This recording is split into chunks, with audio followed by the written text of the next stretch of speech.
there is no truth related to reports whatsoever. Without any risk of contradiction, we would like to reiterate that Mr. Obi has maintained that his objective and his involvement in the coalition is to provide a united front against and to tackle issues of bad governance, corruption, hunger, poverty, poor healthcare, out-of-school children, and the myriad of other problems daily affecting the people of Nigeria. We want politics that is progressive, standing firmly with the people and serving the great people of Nigeria, not just politics for the sake of grabbing power. You're currently listening to the World News at 6 right here on Voice of the People, 90.3 FM. We will take a very short break. When we return, we'll head into a news analysis segment where we're joined via the telephone with Mr. Elvis Elimihele, who is a political, national and social affairs commentator. Mr. Elvis Elimihele will be giving us his own insight into some of the questions that will be posed at him. To kindly stay with us.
Thank you for staying with us. You're still listening to the World News right here on Voice of the People, 90.3 FM.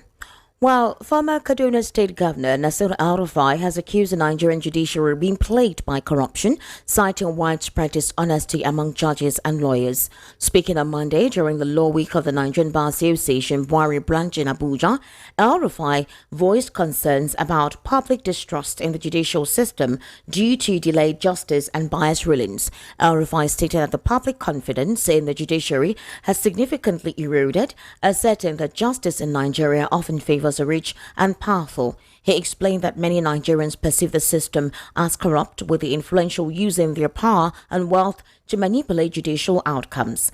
Also, the former governor criticized the frequent use of ex parte orders, particularly in political cases, accusing some lawyers of exploiting the courts for personal or political gains. Well, I have joining me via the telephone Mr. Elvis Elimihele, who is a political, national and social affairs commentator. Mr. Elvis Elimihele will be responding to some questions this evening. Mr. Elvis, how are you? Good evening and thank you for joining us today.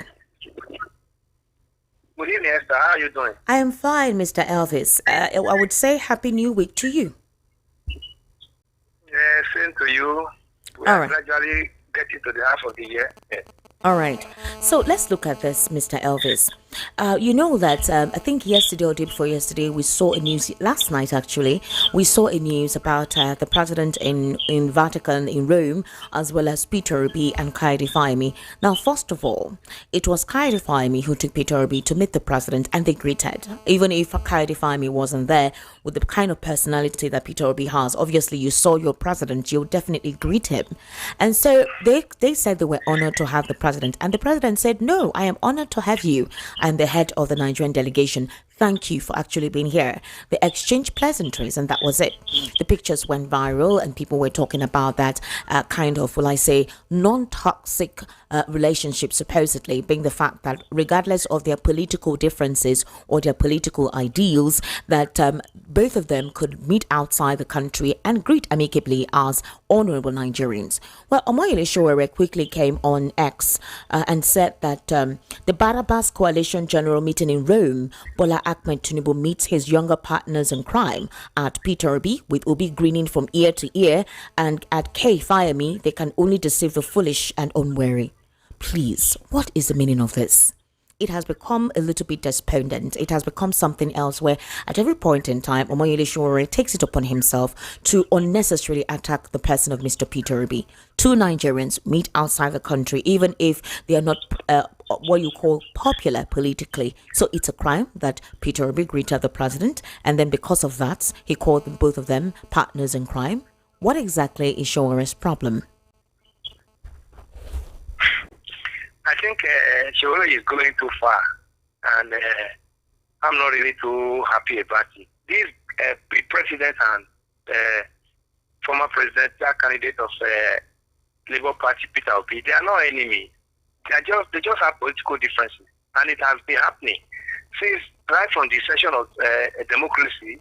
Political parties are meant to, fly different candidates, and once the one that emerge as the winner comes up, every other person, we have to work with him. Yeah, it's normal to criticize, because when you are critiquing the government, you are trying to get the best for the country. Whether Obi criticizes APC government led by Ahmed Tinubu, and Tinubu on his own, whether he listens to what Obi says or not, well, they are working for the interest of Nigeria. So if Sowore is seeing them as, wanting them to become enemies, I think it's political immaturity on his side. Okay, Because so I want to ask a if he question, Mr. eventually Elvis. If you pick up I think it's easy for him to pick on him. I have never heard Peter Obi at any point in time call out this man for any reason or even respond to him anytime he makes most of this publication. The other time when he was with Laulu Akonde on a monitor television program, a special program that Laulu Akonde anchors, he was a guest on that program on Channels Television. And Laulu Akonde was asking him about the Labour Party and what he thinks about the potential of Peter Obi in 2027. The next thing he goes was to disparage the personality of Peter Obi. So the question is this: why don't you talk about possibly the method, the political method, maybe the political ideal of certain political persons who are involved politically? Why about the personality of the person? In that interview, he only mentioned that he met Peter Obi one time in Anambra when he was a governor. He never talked about any form of affiliation. He never talked if they exchanged pleasantries or if they discussed anything or if there was anything personal that happened between the both of them. So the questions have a reason. What exactly is a problem? There should be a problem or an antecedent that warrants that at every point in time you attack. This time around, two people shaking hands outside the country, and then you begin to disparage their personality. Is it possible for Peter Obi to sue, or is that what Sowore is looking for, some kind of attention? Yeah, that's why I said it's political immaturity on Sowore's side, Esther. You will agree with me that even the kind of action group and NCNC in this nation, we have more vibrant opposition. As at the time of 1979 to 1983 UPN and MPN, we have also opposition leaders, who were critiquing the government, the party in government as at that time. When you leave the when you leave the main object and be chasing the shadow, you'll be losing it. Looking at Obi's personal life or Fayemi personal life and using it to criticize them, it's not going to move him anywhere. Look at the policies of the government or Tinubu's personal life. Look at the policies of the government. Use it to criticize the government because you want the best for Nigeria. That's why you are talking. And Nigerians also want the best. That's why they too are listening to what you are saying. So when you are not picking them on personal ground, you are missing it. They just have political differences. These are normal. First, they are human beings, just like he is. So as it's not some of us that everybody must belong to the same political party. That's why we call it democracy, because we have multi-party system under democracy, and he is one of them, one of the flag bearer of a political party. If he eventually emerges as president of Nigeria today, does he think every Nigeria will clap hands for his policies that he's going to roll out? People will also criticize him. So, and when you are not criticizing him, you are not picking him his personal life, Nigerians will say no. We criticize the government policies that are draconian to Nigeria, and not the person. By the time you are not criticizing the person, you are even like going into the person's bedroom. And I don't think I like that for Sowore. I watched that program that day, that program when he was talking. Personally, I was not happy. Remember, there was even a day, Esther, you paired myself and Sowore on Democracy Day. That was last year. I remember how that was last year. On Democracy Day last year. I remember that day, everything that he discussed that day, he spoke from US that day. Yeah, he did. Everything was, castigating and castigating, but that's not really how it is. We have to balance it. We have to balance it. We are not fighting ourselves. We are fighting the policies of the government that are not suitable for Nigeria.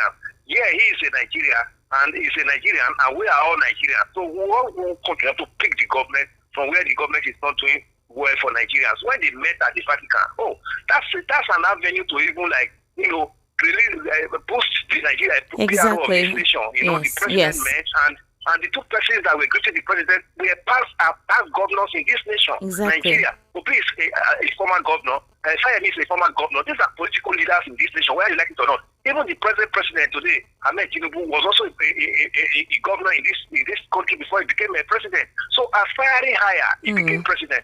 Any of Peter Obi or Fayemi can also become president tomorrow if the chances they get the chance from Nigeria.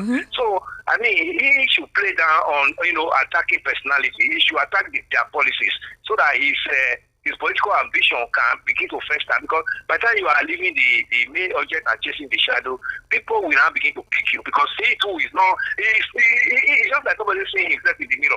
You are seeing yourself in the mirror, you think you are so clean, but somebody who is scrutinizing you outside the mirror sees you better than what you see yourself in the mirror. Well, so some critics also have so much to say. Yeah, Nigerians and some critics have called Nigerians and some critics have called Sowore furiously jealous, and that they say his jealousy is unfounded and he's being sentimental. Maybe he wasn't expecting the kind of followership Peter Obi got. Maybe he expected that because of his activism in the polity for a very long time, that the kind of support Peter Obi amassed was supposed to come to him. But on several occasions when Sowore has been interviewed, he said that was basically not what is his concern. For example, when he was speaking with Laolo Akonde, he asked, on what ground has Peter Obi acted as an opposition when he had not organized any form of protest? So in other words, he referenced the fact that he has always been in front at the Golgotha. He has received the beating, the bashing. He has actually been at the fulcrum of the brunt of the government of the day, but that Peter Obi has not been in any of such, meaning that he's been too careful. All right. So he believes that the kind of support Peter Obi has, he's not supposed to have it because he has not toiled like him, all right, for the people. But if he's going about it this way, do you think he'll be considered as an alternative? Because if you keep on disparaging your fellow opposition when you're supposed to work together, if you intend to unseat this government, how do you then expect the people to trust you? Yeah, that's the big question. Yeah, Esther, how do you expect people to trust you? If you look at it, Esther, the group of Nigerians who voted for Peter Obi in 2023 election are his age mates, the obedient. Yeah. Are from his political entity. They are age mates, So if they can pick Peter Obi and dump him, that means that there's something wrong with him, which the obedient sees in him, that made them not to say, no, we cannot follow this youth, even though it's our mate. Let us follow this one, because they believe that Peter Obi has been there. He has some political experience. He has not even been a local government councillor, let alone chairman of a local government. But Peter Obi has been governor for 8 good years. So let him even think of, if he's getting the opportunity to manage a local government as chairman, then he will know what the diversity in leadership means. Not just leadership speaking on the angle of revolution.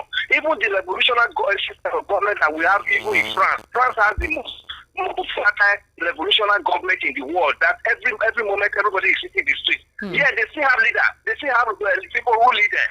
They still conduct election and people still win. And they still go to vote and support whoever they want to support. But that does not mean that if the policies of the government is not supporting them, the following day you see France on the street because they are trained for it. They are schools how to be able to challenge government when you are not finding things with the government. So even at that level, they have government. So he should not just be coming from the Aluta angle that he was a student union leader, and that vibrancy as a student. Well, most of us were also student union leader, but we have gone to the level now that the revolution or violence or protest all the time is not the solution. Look at the person that you feel has the antecedent to do what you want for this nation. And even if you are not supporting the person directly, there's a way you can still write President Solution it's one of the leaders of this nation. All right. But he's also very, very revolutionary in his own way. He writes letters.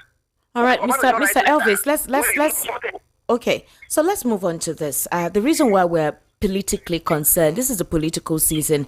Every political decision made by these persons, these leaders that supposedly represent us, affects all that we do, affects every sector that makes Nigeria's economy viable. And that's why politics is basically most of the conversation being had across. There's also another thing that is being said, that proper leadership, a good leader does proper administration. Proper administration transcends across, and those at the grassroots are able to enjoy the dividends of democracy. But when leadership is not proper, when leadership is negative, when leadership is nonchalant and lackadaisical, the people suffer the brunt of poor decision making and poor policy implementation. That's why we're looking at these political figures, because they're the hem of affairs on this decision making process that affects us. So here is the thing again.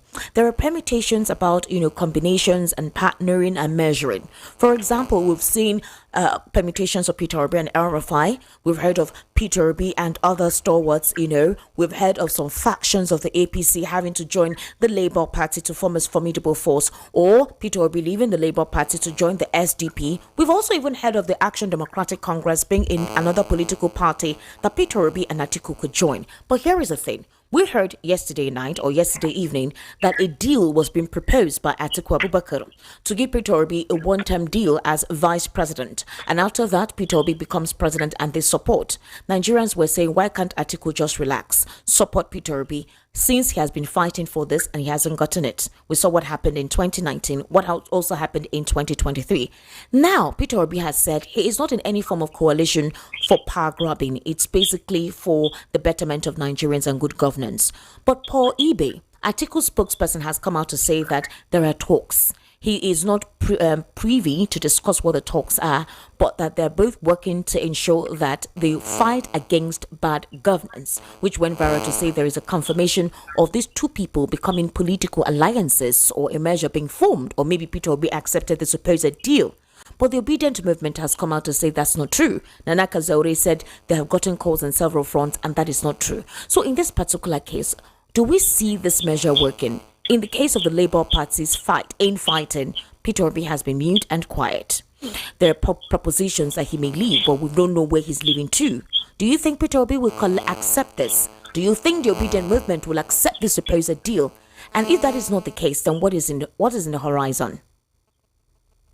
If Peter Obi accepts that to become vice presidential candidate to Atiku Abubakar in 2027, a position he rejected in 2023, Esther, that is backwardness. He would have killed his political career and his political dream. Let me tell you, the obedient that followed him in 2023 will not follow him in 2027 if he takes that decision.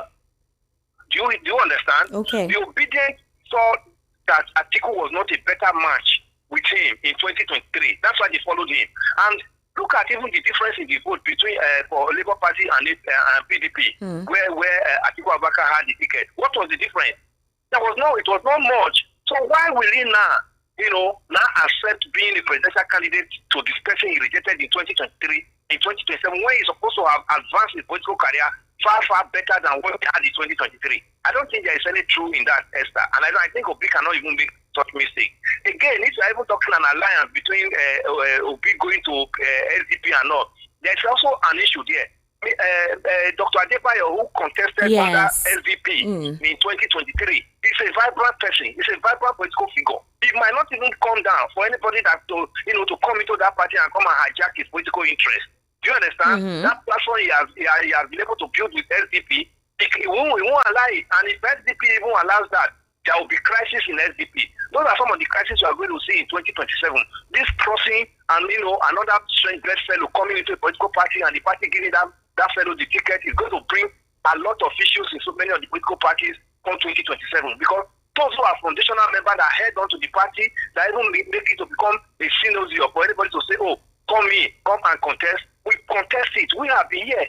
Why can't you allow us to even have trials since we have the popularity? So at this time, I would have expected to be and all the obedience and whoever is who says he love Obi to be thinking of how to settle the problem in Labour Party. Because any party that gives him that ticket in 2027, case, the original members of that party will go to court. And you know what court does in Nigeria these days? The delay. And especially especially when the court sees that the person has that strong opposition leadership to withstand the ruling party. The court of Nigeria, nobody trusts it. At the end of the day, you see that the court will mess up everything. So I want people to start thinking of how they can settle Labour Party. What if the imbroglio? What if the imbroglio in the Labour Party is deliberately set up to become a vicious cycle? Because you have the Julius Abure faction, you have the Olumide Akpata faction, you have the Nana Usman faction. If these factions, for example, are refusing to come together and work for the common good of the party, Julius Abure is insisting the way it is been called. That is why the Nana Usman committee was set up to see how they could revamp the party and come together. On several occasions, she has come out to say, we need peace. Let's come together and work. If, for example, you want to retain your chairmanship, step down. Let a new convention be done. If you win as within what you call an internal election, then fine, you take over. But Nana is saying that that is Julius Abure, doesn't even want to go through that process again. And that he and some National Working Committee members don't want to go through that process. Maybe they think they will not win. And so they are hanging on to being the chairman. And that is destabilizing the party. And as it stands, a couple of Labour Party members no longer trust the party. They are leaving. Some of the House of Rep members have decamped to the APC because they think their future in the Labour Party politically has been crushed. So if you have this happening now, we are approaching 2026 and there seems to be no move whatsoever towards reconciliation. What would you think or advise Peter Obi and the Obedience to do? For example, others are proposing this deal. There have been permutation about this deal. Others are saying, okay, no, Atiku support Peter Obi, El-Rufai support Peter Obi. We don't know what other candidate will run, maybe with Dati Ahmed. But in all of the midst of all this permutation, the thing is Nigerians want a leader that will represent their interest and grow the economy for them. If this is the case, what then would you advise at this point in time, at this juncture, for Peter Obi to do? Peter Obi should show leadership in Labour Party. Then when Abure is only a confusionist in Labour Party, the court has given judgment. I'm not a lawyer, but I know too well that the court say go and settle yourselves. That anything that has to do with political party internal crisis is not supposed to be something that to come to the court. That's like a family that is having issues. You say father and mother and the children go home and settle yourselves. They have to lock themselves in the house, inside the room, and tell themselves the truth. All this Arab and B, Papa and Obi and Nana Usman. Nana Usman is coming from the political angle of Obi. From the Obi camp. They can come together and settle. If they are moving, if they say, okay, they cannot settle. Okay, in 2014, 2015, we have the new PDP. Remember, we have the new PDP that moved out of PDP to go and join the forming APC. Then Saraki and some of his colleagues. So if they want to do that, they have to do it on the ground that wherever they are moving to, they will see it as an alliance, not that they are collapsing their structure to come and join. Let them spell it out, because the only political party that has not gotten so much of that crisis in Nigeria now is LDP. And LDP, for now that El-Rufai is championing the cause of moving people into SDP. Nigerians do not trust El-Rufai any longer. You understand? And again, if Atiku Abubakar is coming up as presidential candidate in any political party in 2027, forget about it. President Ahmed Tinubu will win landslide. It will not be difficult. But if any political party is featuring Obi from the south, and President Tinubu is coming in from the south as well, that's where you have a balanced contest. Because as it is, the Southerners still want to retain this the presidency in 2027 to 2031. They want to do their 8 years, because a Northerner have just finished 8 years. In that case, anybody that comes out from this north to contest for presidency in 2027, the Southerners are likely not going to support him, no matter who that person is. But if we be contest with Tinubu, President Tinubu in 2027, and that means the two major candidates are coming from the south, you will see a very good contest. That's when you see the division that will come up in the north, and you will see what is going to happen. So at this juncture, anybody that is close to His Excellency Atiku Abubakar should advise me. He should be another statement at this time. He has tried this severally, and this has even got into the corridor. The vice president is almost as good as president. What policies and ideas has he that he never, himself and Obasanjo did not give to Nigeria. Okay, so Mr. Elvis, let's look at this. Let's look at this. As it stands now, the APC has 22 states. There are permutations that, aside from the Delta State governor, because based on reports, the APC has guaranteed Sowore automatic ticket for next term for 2027. So according to the report that came out, supposedly today's a comprehensive report, that sources are indicating that the president or the APC is buying out some of these opposition party members and promising them that, okay, if you join our political party, whatever imbroglio you have with the EFCC will be put aside. There's also a promise that you will automatically be re-elected. The idea is buy as many people as you can, have majority of the APC in the National Assembly. When decisions are made, it will only favor the APC. But Mr. Elvis Elimehele, there are issues. The health sector, a lot of the doctors and nurses are leaving the country. They're jackpine. We have very little doctors, very little resources, and a number of Nigerians to cater for. The educational sector too has deteriorated over the years, whether you look at what happened in the recent JAM situation or not. But if you look at the results coming out, there's been a steady decline in that particular regard. Institutional facilities are not provided for healthy education unless you go to the most expensive ones. That's the private education sector. And then to accommodate the large number of persons interested in education, you see small schools crop up with limited teachers and very limited qualification. Then insecurity too, in most of the areas that there is really no access to proper education, but there are a few areas where there is education. Some of the teachers have been killed. These are prevailing circumstances, issues affecting the country. Why is the current leadership not focusing on that? Why is it all about 2027? If you don't focus on the bedeviling issues now, how will there be a 2027? Esther, that's exactly the issue. That's even those are some of the issues that I would have loved somewhere like Sowore to be attacking, not personally. Because these are issues that you just admitted are issues that are facing Nigerians, generally. Let me tell you, Esther, in 2027, this is of this administration, this President Ahmed Tinubu's administration, this is against Nigeria. It's going to be between APC and Nigeria. Forget about all this crossing. All this crossing are going to be rendered useless. The only issue we have is if the electoral system of this electoral act is rigged and INEC is transparent, I'm telling you, APC will not win. Because Nigerians have discovered that APC are just betrayers. They are just pretenders. They came in and grabbed this power and told us lies.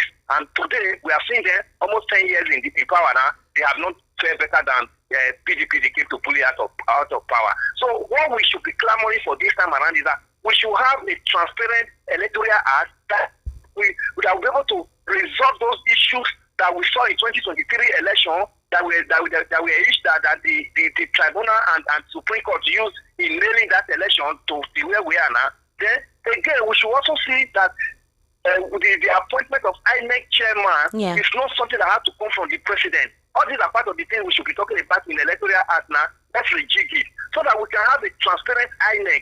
Then if we have a transparent INEC, leave that election between Nigeria and APC. Political party will become useless. Whether they are running to APC now, it's the people that will vote. It's not the political party that votes. If the people see a credible candidate, they see a credible candidate outside the APC, the people will vote for it. Obi never had a strong political party. The Labour Party never had one governor in 2023 when Obi played all that number of votes. That's to tell you that if there is credible electoral system, a political party will be useless. This crossing will be useless, and most of them that cross now will be disappointed. Let me tell you that, Esther. And again, this crossing is also going to cause more problems for this APC because APC is just like a pond now. Allow all the debris, all the refuse in the town or in the villages packed into the pond, and the pond, accommodate them. At the time, it will be stinking. APC will stink in 2027 because as at 2027, you are going to see this political godfather appointing and say, okay, this is the person that should go in that place, this person. And for that, there will be an implosion. Part of it is what is just happening in Lagos State now for ordinary local government election. So money of that is going to happen in states in 2027. It's going to happen across, whether National Assembly election, House of Assembly election, and governorship election, because these political godfathers, they are so good in wanting to put their own person there, and it may not be favorable to some of the persons who are original members of those political party now.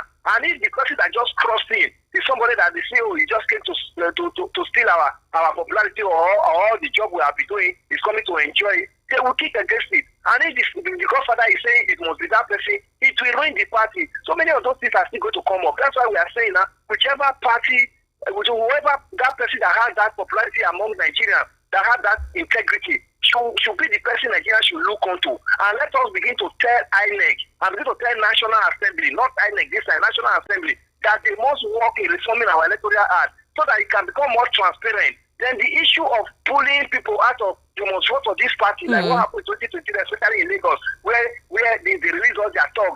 Those things should be checked. That has to be checked by the armed forces. You know, our Nigeria police and every other armed forces that is involved in electoral election management should be able to check that so that people can come out and vote their conscience. At that time, you will see that all these crossing will be useless because you and I know where it's pinching us today. We know that this political party, APC, has not fared well.